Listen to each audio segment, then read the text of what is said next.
பிரியமானவர்களே, உங்கள் அனைவருக்கும் என் அன்பார்ந்த வணக்கம்.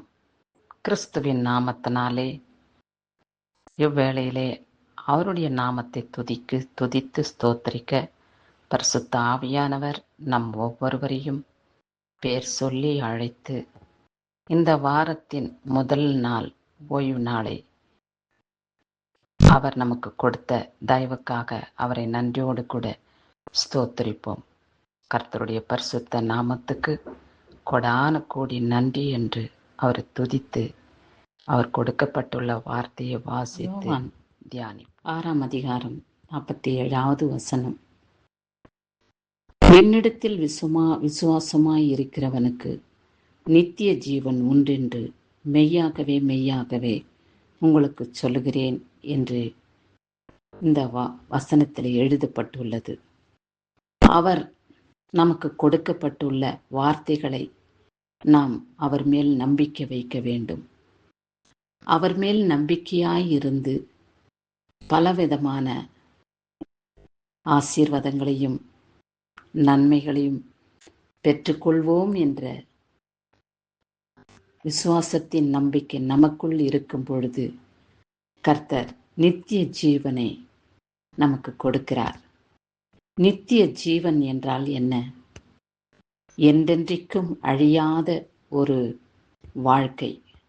அதுதான் பரலோக ராஜ்யம். அந்த பரலோக ராஜ்யத்தை சுதந்தரித்துக் கொள்வதற்காக நாம் அவரிடத்திலே நம்பிக்கையும் விசுவாசமும் பயபக்தியும் நாம் வைக்கும்போது பரிசுத்த ஆவியானவர் நாமத்தினாலே நாம்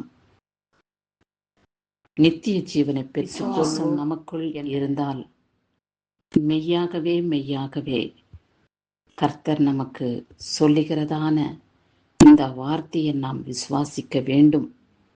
அப்படி விசுவாசிக்கும் பொழுது அவர்களுக்கு பரலோக ராஜ்யத்தை கொடுக்க கர்த்தர் சித்தமுள்ளவராயிருக்கிறார்.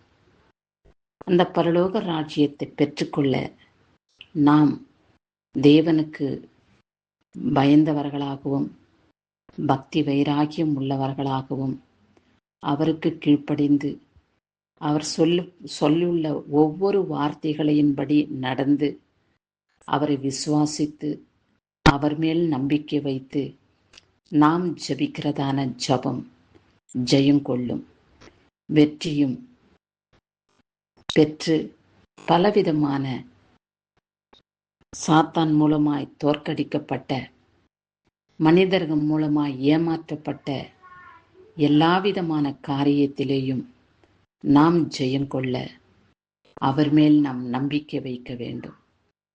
அவரை நம்பியிருக்கிற பிள்ளைகளை ஒருபொழுதும் அவர் கைவிட மாட்டார்.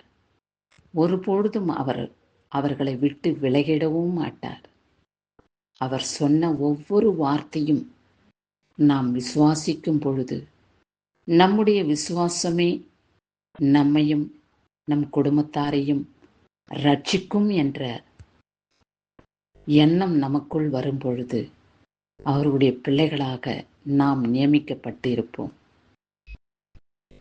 உங்களுக்காக நான் பரலோக ராஜ்யத்தை வைத்திருக்கிறேன் என்று அவர் சொல்லும் பொழுது, ஆமாண்டவரே, எனக்காக வைக்கப்பட்டிருக்கும் அந்த பொக்கிஷமான வீட்டுக்குள்ளே பிரவேசிக்க நான் உமக்கு தகுதி உள்ளவர்களாக, தகுதிக்கு பாத்திரவான்களாக நிலைத்திருக்க வேண்டும்.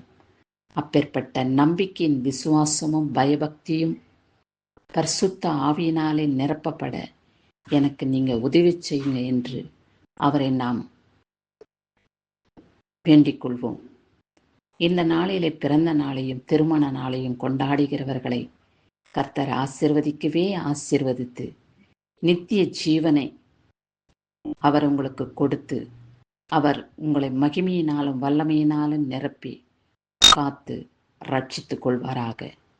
கிறிஸ்துவுக்கே சதா காலங்களிலும் துதி உண்டாகும். ஆமேன்.